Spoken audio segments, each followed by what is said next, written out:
کسی نے کہا چلو، اس نے کہا خو تو نے تو یاد ہی دیر سے کرایا، میں تو پہلے سے تیار ہوں۔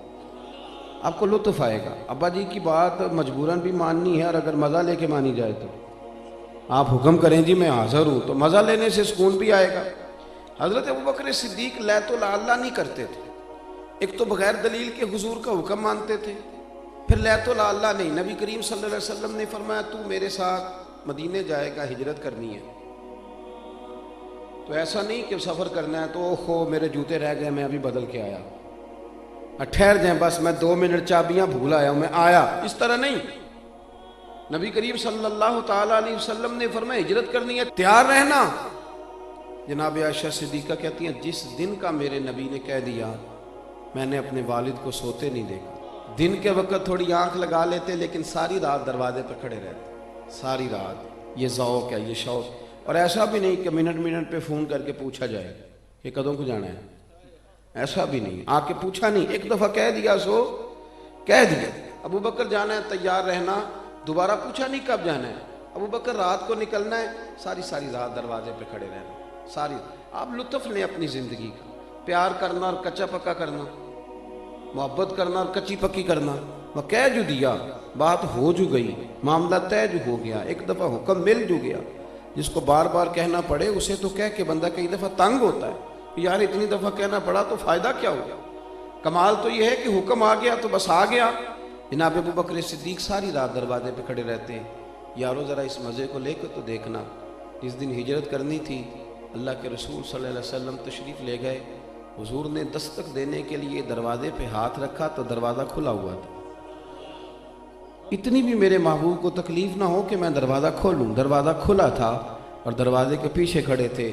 حضور بھی سارا کچھ ہی جانتے ہیں، اور امت کو سبق دینے کے لیے فرمایا ابو بکر سوئے نہیں تو رو پڑے۔ عرض کی حضور جس دن حکم دیا تھا اس دن کبھی رات نہیں سویا، کھڑا ہوں بس آپ نے کہا جو تھا جانا ہے، پھر کچی پکی باتیں کرنے کا کیا معنی؟ ساری رات کھڑے رہے، ساری رات انتظار۔ اور پھر دیکھو لوگ کہتے ہیں کہ ساتھ رہنے سے نا محبت کم ہو جاتی ہے، زیادہ آنے جانے سے پیار واقعی ہو جاتا ہے، اس میں شک نہیں، قدر کھو دیتا ہے ہر روز کا آنا جانا، لیکن یہ بھی اندر کا ہی معاملہ ہے۔ کچھ کے ساتھ آپ جتنا زیادہ رہتے ہیں اتنی محبت بڑھتی رہتی ہے، عادت پڑ جاتی ہے۔ پھر وہ جس طرح انسان روٹی کی عادت ہو جاتی ہے، اس طرح اسے سونے کی عادت ہو جاتی ہے، اسی طرح کچھ بندوں کی بھی اسے عادت ہی ہو جاتی ہے۔ پھر وہ دائیں بائیں ہوں تو مزہ نہیں آتا۔ کچھ ہوتے ہیں نا جو طبیعت پہ بوجھ بنتے ہیں، جو سنتے نہیں سناتے ہیں، جو کرتے نہیں، کہتے ہیں یہ ہمیں کرا کے دے، لیکن کچھ کا پتہ ہوتا ہے ساتھ جتنا بھی رہے گا کرے گا غلامی، کرے گا خدمت۔ شاہ ولی اللہ صاحب محدث دہلوی نے لکھا ہے کہ نبی کریم صلی اللہ علیہ وسلم نے ایک دن فرمایا، حضرت انس بن مالک بھی تھے، حضور نے فرمایا لوگوں ذرا وقفے سے ملا کرو محبت بڑھتی ہے، ذرا وقفے سے ملا کرو محبت بڑھتی ہے، وقفے سے۔ تو حضرت ابوبکر صدیق زیادہ تشریحات نہیں پوچھتے تھے، حکم اشارتاً اور کنایتاً بھی ہوتا تو بات کو سمجھ جاتے تھے، وقفے سے ملا کرو۔ ان کے کان میں بھی بات گئی، 3 نمازوں میں آئے نہیں، آئے تو پیچھے پڑھ کے چلے گئے، ظہر عصر مغرب ہو گئی، حضور نے ظہر کے بعد بھی پوچھا انس ابو بکر نہیں آئے؟ ظہر کے بعد بھی پوچھا ابو بکر جلدی چلے گئے؟ مغرب ذرا غور تو کرنا، ذرا اس کا ذائقہ تو لینا۔ تیسری دفعہ پھر پوچھا ابو بکر صدیق یار یہ کیا بات ہوئی کہ تیرے ساتھ کو بندہ ملنے سے ہاتھ کترائے، یہ کہنے کے کہ فلانے کا نخرہ بڑا ہے، تو ذرا اپنا ہی تربیت صحیح کر لے، یہ بات کہنے کو کہ فلانا مجھے منہ نہیں لگاتا، تو منہ بنائی اس طرح کا کہ لگایا جا سکے۔ سامنے والے پہ طنز کرنا آسان ہے لیکن اپنی تربیت کرنا مشکل ہے۔ اپنی ٹریننگ کریں، دیکھیں بڑے سارے لوگ ہوتے ہیں جن کو بندہ کہتا ہے یار کبھی مل جایا کرو، مثل تعویذ ہوتے ہیں کچھ لوگ، وہ جب بھی ملتے ہیں شفا ہوتی ہے، لیکن بوجھ بننا طبیعت پہ۔ 3 نمازیں گزر گئیں، ملاقات نہیں ہوئی۔ کریم محبوب صلی اللہ علیہ وسلم نے تیسری دفعہ پوچھا تو حضرت انس کہتے ہیں میں پہنچ گیا، میں نے جا کے ابو بکر صدیق سے کہا کہاں گھوم رہے ہیں آپ، 3 دفعہ حضور پوچھ چکے۔ جناب صدیق ایک بار دوڑے آئے، حضور حکم ہو، کہاں تھے؟ حضور لفظ ادا کر رہے تھے تو آنکھوں میں آنسو بھی چمک رہے، کہاں تھے صبح سے، کہاں تھے؟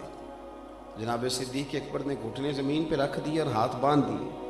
عرض کی یا رسول اللہ میں قربان جاؤں, میری کیا جرت ہے, میں کیا بتاؤں کہ صبح سے میرا وقت کتنی مشکل میں گزرا ہے. پر محبوبہ وہ آپ نے تو فرمایا تھا ذرا وقفے سے ملو تو محبت بڑھتی ہے. تو حضور نے تھپکی دی کندھے پہ, میں نے کہا تھا پر تجھے تو نہیں نہ کہا تھا. وہ میں نے کہا تھا لوگوں سے, وہ تھے کچھ لوگ جن سے کہا تھا, پر ابو بکر تجھے تو نہیں نہ کہا تھا. تو نہ جایا کر یار, تو رہا کر. تو رہتا ہے تو طبیعت لگی رہتی ہے, تو رہتا ہے تو بات بنی رہتی ہے. تیرا یہاں رہنا قرار دیتا ہے بعض اوقات. یار اس طرح کا وفادار آدمی, اس طرح کا رنگ, اس طرح کا مزاج. حضور فرمائے تو نہ جایا کر, تو رہا کر. میرے نبی کریم سید عالم نے سیدھا ہاتھ پکڑا ہوا ہے جناب ابو بکر صدیق کا, اور دوسرے ہاتھ میں پکڑا ہوا ہے سیدنا فاروق اعظم کا ہاتھ.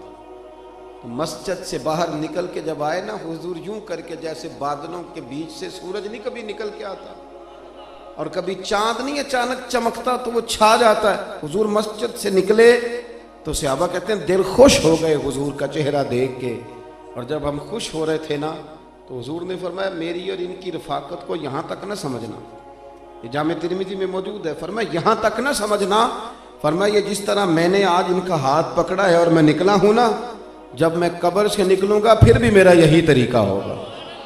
یارو اپنی روحانی زندگی کے اندر اس بات کا ضرور خیال فرمائیں کہ ایسا تو نہیں کہ ہمارا مزاج بوجھ بنتا ہے, ہماری طبیعت بوجھ بنتی. کچھ بندے ایسے ہوتے ہیں جن سے بندہ وہ کہتے ہیں جانا ہے بسم اللہ جی جاؤ, اور کچھ بندے ایسے ہوتے ہیں جو جانے لگے تو بندہ ان سے کہتا ہے اتنی بھی جلدی کیا ہے, ذرا ٹھہریں ذرا تھوڑا رک جاؤ. یار چلے جانا, چل تو مغرب کے بعد چلے جائیں. اور یار میرا دل تو نہیں کر رہا پر چل تو عشاء وقت چلا دیں. وہ یار آپ بات کو سمجھے. کہا حضور نے یہ رفاقت جو یہاں ہے یہ یہاں تک نہیں, بلکہ فرمایا جب میں قبر سے نکل کے محشر کے میدان میں آؤں گا تو پھر بھی سیدھے ہاتھ میں ابو بکر صدیق کا ہی ہاتھ ہوگا, پھر بھی اس ہاتھ میں فاروق اعظم کا ہاتھ ہی ہوگا. اللہ کے رسول صلی اللہ علیہ وسلم کے ساتھ ان کا جو خاص معاملہ تھا. اور پھر ایک اور بات, اگر آپ کسی کے ساتھ رہتے ہیں تو پھر اس کا عکس بھی آپ میں نظر آنا چاہیے. آپ کو بتانا نہ پڑے کہ میں کس کا مرید ہوں, کس کے پاس رہتا ہوں, کس سے میرا تعلق ہے. خوشبو جو ہوتی ہے نا وہ بتاتی نہیں اپنا آپ, خوشبو بتایا نہیں کرتی, خوشبو آیا کرتی ہے. خوشبو کا کام ہے آ جانا, اسے کبھی بول کے بتانا اسے نہیں بتانا پڑتا. آپ کے لفظ بتائیں گے, آپ کی ترتیب بتائے گی, آپ کا مزاج بتائے گا, آپ کے ساتھ وارفتگی. ایک ہمارے بڑے بہترین شاعر ہیں, میں کبھی کبھی دوستوں سے بات ہوتی ہے تو میں ان کو کہتا ہوں اللہ سلامت رکھے آپ کو. تو کئی دفعہ کچھ جملے زبان پہ زیادہ چڑھ جاتے ہیں. تو ایک بچہ میرے ساتھ ہوتا ہے ہمارے درس نظامی کا, وہ طالب علم ہے, اکثر میرے ساتھ ہوتا ہے. تو وہ فون ایک دن آیا تو میں نے اس کو تھما دیا. تو وہ بڑے ادیب قسم کے آدمی ہیں, شاعر ہیں. میں بچے سے کہا میں نے پیر صاحب سے بات کرنی ہے. تو بچہ کہنے لگا اللہ آپ کو سلامت رکھے, حضرت صاحب تو مصروف ہیں. وہ کچھ دنوں کے بعد مجھ سے ملے تو کہنے لگے وہ کاکا تھے میں نے بخاؤ. وہ میں نے کہا جی مسئلہ کیا ہے, خیریت ہے؟ کہنے لگے مجھے لگتا ہے واقعی آپ کے ساتھ رہتا ہے. میں نے کہا کیوں؟ کہنے لگے اس کے تو لفظوں میں بھی وہ باتیں اتر آئی ہیں جو آپ اکثر بیان کرتے ہیں. تو وہ تو اتر آئے ہیں جملے بھی, تو وہ دکھائیں. میں کیا ہوں نہیں میں تو بخانا جی ایڈا پیارا ہو گیا تو ان میں نظر لو آ بابا. تو وہ بھی ادیب تھے, کہنے لگے میں نے اس گل کا بھی مزہ ہی آیا. آپ میری بات کو سمجھیں کہ آپ کے جملوں میں, آپ کے اٹھنے بیٹھنے میں, آپ کے چلنے میں. حضرت صدیق اکبر حضور کے ساتھ مکہ شریف سے مدینہ طیبہ آئے, بخاری شریف میں موجود ہے, دیگر سیرت کی تمام کتابوں میں آپ کو ملے گا. جب آئے نا تو حضرت ابو بکر صدیق کے کپڑوں کا انداز بھی وہی تھا جو میرے محبوب کا انداز تھا.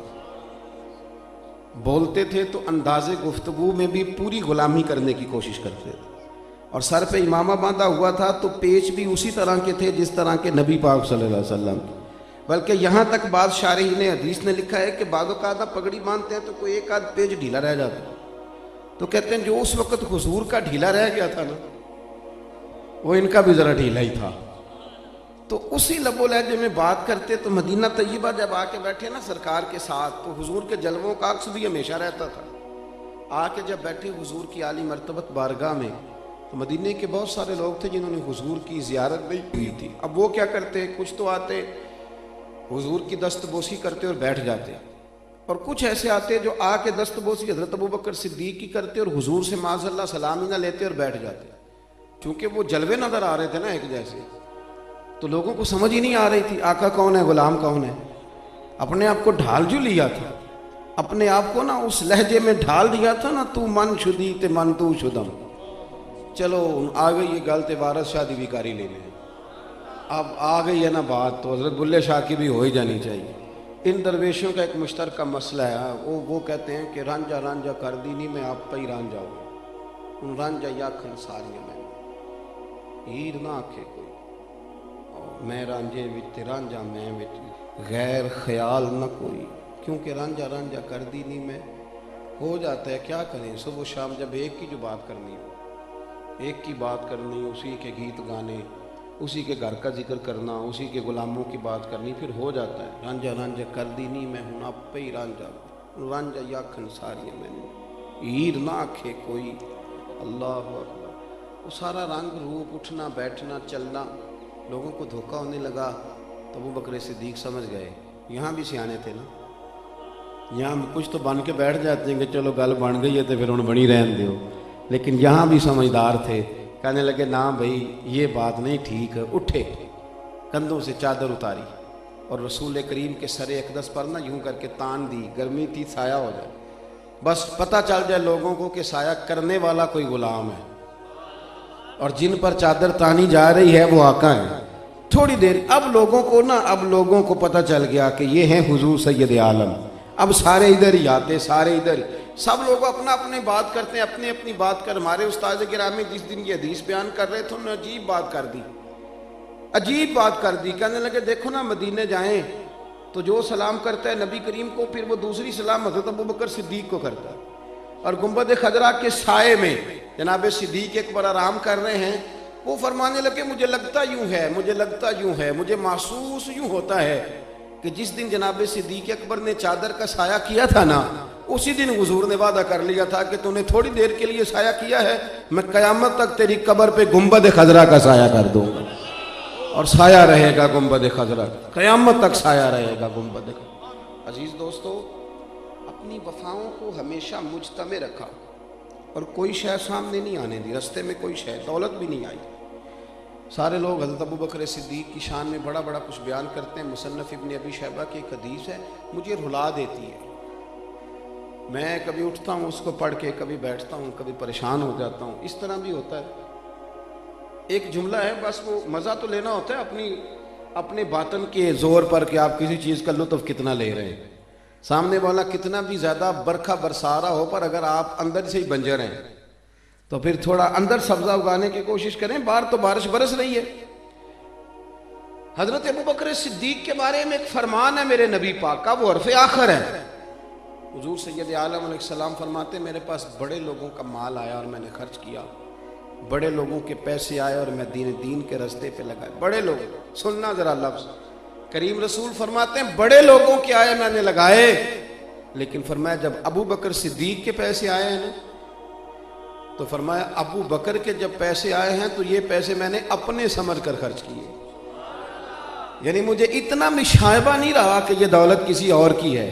کوئی پوچھے گا، کوئی سوال کرے گا، اور یارو آپ سمجھو تو صحیح، میں تو مالک ہی کہوں گا کہ وہ مالک کے حبیب یعنی محبوب و محب میں نہیں میرا تیرا، فرمایا اس کے پیسے کو میں نے اپنے سمجھ کے خرچ کی۔ اب دیکھیں نا، حضرت کعب بن مالک نے کہا یا رسول اللہ میں اپنا سارا مال اللہ کے راستے میں دینا چاہتا ہوں، سارا۔ حضور نے فرمایا نہیں، چوتھا حصہ، 3 حصے گھر والوں کو دو۔ حضرت ابو لبابہ رضی اللہ تعالیٰ عنہ نے بھی عرض کی یا رسول اللہ میں سارا مال دینا چاہتا ہوں، فرمایا نہیں، چوتھا حصہ دے، 3 حصے اپنے بچوں پہ لگا۔ جس دن حضور نے اعلان کیا نا کہ بھئی آج کل غربت ہے اور جہاد کا بھی وقت آ گیا، قحط پڑا تو لاؤ، حضرت عمر کہتے ہیں میں نے اس دن 2.5% نہیں 50% دینے کا ارادہ کیا۔ کتنے فیصد؟ 2.5% علیہ بابا اوکھے ہی نہیں، ہاں زکوٰۃ دینا، توبہ توبہ توبہ۔ کہتے ہیں میں تھوڑی تھوڑی سارا سال ہی دیتا رہتا ہوں، کٹھی رقم دینی پڑتی ہے تو مشکل ہوتی ہے۔ میں کہ جب کٹھی لینی پڑے پھر تو نہیں نا مشکل ہوتی، کٹھی لینی پڑ جائے تو پھر تو نہیں کوئی مشکل ہوتی، پھر تو کوئی مسئلہ نہیں نا، پھر 6 اکاؤنٹ ہوتے ہیں اس میں تھوڑی تھوڑی جمع کرا لیتے ہیں، لیکن کٹھی دینی پڑ جائے پھر ذرا مشکل آ جاتی ہے۔ حضرت ابو بکر صدیق رضی اللہ تعالیٰ عنہ تو ابھی آنے والے تھے. جناب عمر فرماتے ہیں کہ میں نے نا آدھی رقم، یہ بہت بڑی رقم ہے، آدھی جائیداد، اس کو چھوٹا نہیں سمجھے آپ، یعنی 50%. اور فرماتے ہیں ہر شہر رکھ کے میں نے ماپی. اور مجھے پتا تھا کہ ابو بکر صدیق کے کاروباری حالات آج کل ٹھیک نہیں، یہ مجھے پتا تھا. باقی معاملات بھی میرے سامنے تھے. قحط تھا. میں نے کہا آج میں جیت جاؤں گا. آپ فرماتے ہیں میں سارا مال لے کے گیا. اب میرے حضور کے پوچھنے کا انداز بھی، نبی کریم نے فرمایا عمر کیا لے کے آئے ہو؟ عرض کی یا رسول اللہ 50% لے آیا ہوں. آپ فرماتے ہیں ابھی حضور خوش ہو رہے تھے، دعا دے رہے تھے کہ ابو بکر بھی آ. سر پہ ٹوپی کوئی نہیں، پیروں میں جوتا کوئی نہیں، ٹاٹ کا لباس پہنا ہو. ماڑا بندہ نہیں، چودھری ہے، زمانے کا چودھری، کروڑوں میں کھیلنے والا. اور تینوں لب دیا ہن آپ گواچے، سانو اپنی خبر ہی نہ کوئی، ساتھوں پارے ککھ گلیاں دے، آخ دے لوگ شدائی. کہتے وہ سارا کچھ ہی بوریے کا لباس پہنا، حاضر خدمت ہو گئے. حضرت عمر کہتے ہیں میں تو پہلے بات پہ حیران تھا. کہتے مجھے حضور نے پوچھا تھا لے کے کیا آئے ہو؟ اور جب ابو بکر صدیق آئے اور سارا مال رکھا نا تو نبی پاک نے فرمایا ابو بکر گھر کیا چھوڑ کے آئے ہو؟ کہتے پہلے ہی بات بدل گئی، انداز پہلے ہی تبدیل ہو گیا. مجھ سے تو پوچھا تھا. اور حضرت ابو بکر صدیق سے فرمانے لگے گھر کیا چھوڑ کے آئے ہو؟ بڑے سیانے تھے جناب صدیق اکبر. جب عشق سکھاتا ہے آداب خود آگاہی، پھر کھلتے ہیں غلاموں پر اسرار شہنشاہی. کیا خوبصورت جملہ کہا. یہ نہیں کہا حضور سارا کچھ لے آیا ہو، کیا چھوڑ کے آئے ہو؟ عرض کی حضور گھر اللہ کو چھوڑ آیا ہوں اور اللہ کا رسول چھوڑ آیا ہوں. میرا گھر خالی نہیں، اللہ بھی ہے، اللہ کے نبی بھی، اللہ رسول کا نام گھر میں ہے. حضور یہ نہیں کہا سارا کچھ لایا ہوں. ان سے کہا تھا چوتھا حصہ لانا، 3 گھر چھوڑنا. یہ سارا ہی لے آئے اور وجود کے کپڑے بھی اتار کے دے دیے. نماز پڑھا کہ میں تیمل ویکھاں، میں نو کعبہ بھول گیا ہے، میں نو بھول گئی نہیں سب سوم صلاتاں، اکو یار دا فکر پہ آئی. ہر شے لے کے آ گئے، رکھ دی. قربان جاؤں کریم محبوب کے. حضرت ابو بکر صدیق نے گردن جھکائی ہوئی ہے، ٹاٹ کا لباس ہے. حضور فرمانے لگے ابو بکر آپ کے آنے سے پہلے جبریل آئے تھے، انہوں نے بھی آج ٹاٹ کا لباس پہنا. میں نے پوچھا ہے جبریل یہ کون سا لباس ہے؟ فرمایا یا رسول اللہ آج ابو بکر نے پہنا ہے تو رب کو پسند اتنا آیا ہے کہ سارے فرشتوں کو یہی جوڑا پہنا دیا ہے. اب میرے نبی کریم علیہ السلام نے فرمایا ابو بکر ایک سوال بھی آیا ہے تیرے لیے، انہیں جواب دینا ہے. حضور حکم کریں. فرمایا رب فرماتا ہے تو سارا کچھ لے آیا ہے، تو نے ٹاٹ کا لباس پہن لیا ہے، یہ بتا تو اس حال میں اپنے رب سے راضی ہے کہ ناراض؟ تو راضی ہے کہ ناراض؟ حضرت صدیق اکبر کی تو چیخیں نکل گئی. عرض کی حضور میں کون ہوتا ہوں یہ فیصلہ دینے والا؟ حضور میں بڑا ہی راضی ہوں، حضور میں بڑا راضی ہوں، میں اللہ کے رب ہونے پہ راضی ہوں، آپ کے نبی ہونے پہ راضی ہوں، اسلام کے دین ہونے پہ راضی ہوں. حضور میں بڑا ہی راضی. یارو ہر شے دے دینا اور پھر پورا کوئی شے رکاوٹ نہیں بنی. اگر بیٹا آیا بدر میں تلوار لے کے تو ابو بکر صدیق تلوار لے کے سامنے کھڑے ہوئے. اس نے ایک دفعہ کہا ابا جی آپ آ گئے تھے پھر میں نے باپ سمجھ کے چھوڑ دیا، ورنہ میری زد میں تھے، چاہتا تو مار دیتا. فرمایا پتر اچھا ہوا تو نہیں میری تلوار کی زد میں آیا، میں تجھے پتر سمجھ کے معاف نہ کرتا بلکہ اپنے محبوب اور دین کا مخالف سمجھ کے قتل کر دیتا. والد نے بڑے بڑے اپنے والد کے فرما بردار تھے، تابعدار تھے، بڑے ٹھنڈے تھے، میٹھے تھے. پر ایک دفعہ والد نے حضور کے بارے میں کوئی بات کی تو ابا کے منہ پہ بھی تھپڑ مار دیا. کوئی بندہ نہیں مانتا تھا کہ ابو بکر تھپڑ مار سکتے، کوئی بھی نہیں مانتا. لوگوں کو سمجھ ہی نہیں آ رہی تھی یہ ہو ہی نہیں سکتا. والد نے آ کے شکایت کری ابو بکر نے مجھے مارا ہے. حضور بھی خاموش ہو گئے، تبصرہ نہیں کیا. فرمایا بلاؤ نا ابو بکر کو. سارا بھید حضور جانتے تھے نا، سارا بھید.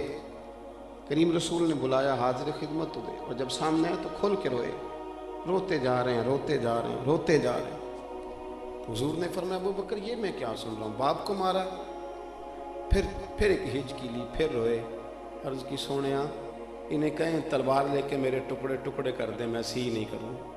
ابا کو کہیں خنجر پکڑے میرا گلا کاٹ دے، لیکن ایک بات اسے کہیں خیال رکھے یہ میرے رسول کے بارے میں بات نہ کرے، یہ مجھے مارے مجھے کاغا اے تن سارا ہی کھائیو تے میرا چن چن کھائیو ماس، پر میرے دو نین نہ کھائیو بینو پیا ملن دی آس۔ اسے کو کاٹ ڈالے سارا وجود حاضر ہے لیکن آپ کے بارے میں بات نہ کرے۔ اور یا رسول اللہ صلی اللہ علیہ وسلم ایک بات اور ان کو بتا دیں، انہوں نے آج آپ کے بارے میں بات کی ہے تو میرے پاس تلوار نہیں تھی، ورنہ آج خالی تھپڑ نہ مارتا، آج میں باپ کا گلا کاٹتا، اس لیے کہ میرے نزدیک کوئی ایسی چیز نہیں جو میرے اور میرے نبی کے رستے میں آ سکے۔ میں کوئی چیز ان کے رستے میں حائل نہیں ہونے دوں گا، پھونک دوں گا، ہر چیز کو جلا دوں۔ دوستو میں نے کہا کام لولا لنگڑا کرنے سے بھی کام ہو ہی جاتا ہے، اور کام مزہ لے کے کرنے سے بھی کام ہو ہی جاتا ہے۔ دین پہ عمل کرنا ہے تو یہ بھی کہہ کے کرنا ہے کہ میں مصروف بڑا ہوں، تو میں بیجی بڑا ہوں، تو ابھی میں نے بچے پالنے ہیں، تو ابھی میں نے شادیاں کرنی ہیں، تو یہ بھی کام ہو ہی جائے گا۔ لیکن اگر یہ کہا جائے کہ بچے بعد میں، کاروبار بعد میں، ڈیوٹیاں بعد میں، یرانے بعد میں، اور مدینے والے کی محبت پہلے، پھر آپ کو مسلمان ہونے میں مزہ آئے گا، پھر ایک ذائقہ ہے، پھر آپ یہ نہیں کہیں گے دل نہیں لگتا نماز میں، پھر آپ سلیقہ مند ہو جائیں گے، پھر آپ باشعور ہو جائیں گے۔ حضرت ابوبکر صدیق رضی اللہ تعالیٰ عنہ، اور پھر ان ساری چیزوں کے ساتھ ساتھ جاتے ہوئے یہ بھی سن لیں کہ حضور کی اداؤں پر بھی عمل کرنے کی کوشش کریں۔ جب نبی پاک صلی اللہ علیہ وسلم نے صحابہ کے مجمع میں نظر ڈال کے فرمایا نا آج کس نے روزہ رکھا ہے، تو سارے چپ تھے، تو جناب صدیق اکبر نے عرض کی حضور میں نے رکھا ہوا۔ پھر نبی کریم صلی اللہ علیہ وسلم نے فرمایا آج کسی نے مسکین کو کھانا کھلایا، سب چپ تھے، تو ہاتھ ابوبکر صدیق نے کھڑا کیا، عرض کی حضور آپ نہ پوچھتے تو میں نہ بتاتا، میں نے کھلایا۔ آج کسی نے جنازہ پڑھا ہے، ہاتھ کھڑا کیا، حضور آپ نہ پوچھتے تو میں نہ بتاتا، میرے حصے میں یہ سعادت آئی ہے۔ آج کسی نے کسی یتیم کے سر پہ ہاتھ پھیرا ہے، حضور حکم نہ کرتے تو نہ بتاتا، میرے حصے میں سعادت آئی ہے۔ میرے رسول کریم علیہ السلام نے فرمایا ابو بکر جنتیوں کی 360 علامتیں کسی میں ایک بھی پائی جائے تو وہ جنت میں جائے گا۔ حضرت ابو بکر نے یوں آنکھ کھول کے دیکھا تو حضور نے فرمایا تیرے اندر 360 ساری کی ساری پائی جاتی ہے، ساری کی ساری پائی جاتی ہے۔ اور فرمایا پھر قیامت کے دن نا ایک روزے داروں کا دروازہ ہے، جہاں آواز ہوگی بھی روزہ رکھنے والے آ جاؤ اس دروازے سے گزر جاؤ۔ ایک نمازیوں کا دروازہ ہے جنت میں، نمازی آ جاؤ اس دروازے سے۔ ایک حاجیوں کا دروازہ ہے، ایک سخیوں کا دروازہ ہے، مختلف دروازوں سے مختلف جنتیوں کو بلایا جائے گا۔ فرمایا ابو بکر جب تیری باری آئے گی نا تو جنت کا ہر دروازہ ہی خواہش کرے گا کہ کبھی ابو بکر میرے اندر سے گزر جائے نا، کبھی ادھر سے آ جائے نا، ہر ایک تجھے پکارے گا۔ ریزلٹ جلدی مانگتے ہیں لوگ، محنت ذرا تھوڑی کریں۔ انہوں نے ساری زندگی محنت کی۔ میں نے پہلے بھی عرض کیا تھا، ایک دفعہ پھر بات دہراتا ہوں، حضرت ابو بکر کی شان نبی پاک نے بیان کی، انہوں نے نہیں کبھی اپنی شان بیان کی، لوگوں سے کبھی نہیں کہا کہ مجھے جانتے ہو نا میں کون ہوں، نہ، حضرت عمر کی عظمتیں حضور نے بیان کی، انہوں نے کبھی خود بیان انہوں نے نہیں کہا۔ وہ تو ساری زندگی یہ کہتے رہے کہ میں تو اونٹ چرانے والے کا بیٹا ہوں، ساری زندگی ہر موقع پر یہی کہا کہ میں تو اونٹ چرانے والے کا پتر ہوں۔ شان حضور نے بیان کی۔ بہتر یہ ہے کہ ہمارے لیے فضل والا فیصلہ اللہ رسول ہی کرے، ہمارا کام ہے توجہ سے محنت کرنا، چھوڑے کوئی خوابیں اچھی آنا ضروری ہے، بشارتیں آنا ضروری ہے، روحانی مقام طے کرنا کچھ ضروری ہے، نہ بھی ہو تو کوئی عرض نہیں، غلامی تو کرنی ہے نا، ہم نے غلامی تو کرنی ہے نا، تو غلامی کریں توجہ کے ساتھ، اللہ رسول پہ چھوڑ پہ فیصلے۔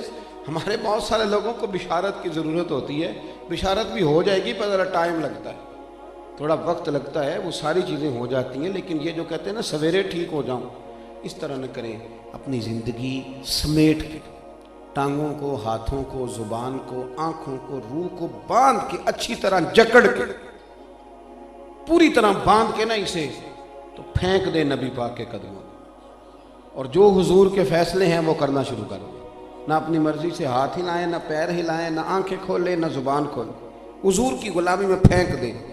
پھر جسم مر جائے گا، روح زندہ ہو جائے گا، پھر نفس مر جائے گا، دل زندہ رہے گا، پھر باطنی طور پر آپ بہت آگے نکل جائیں گے، پھر یہ شور شرابے، یہ جو شوق ہے نا آپ کے، یہ بوجھ بن جائیں گے۔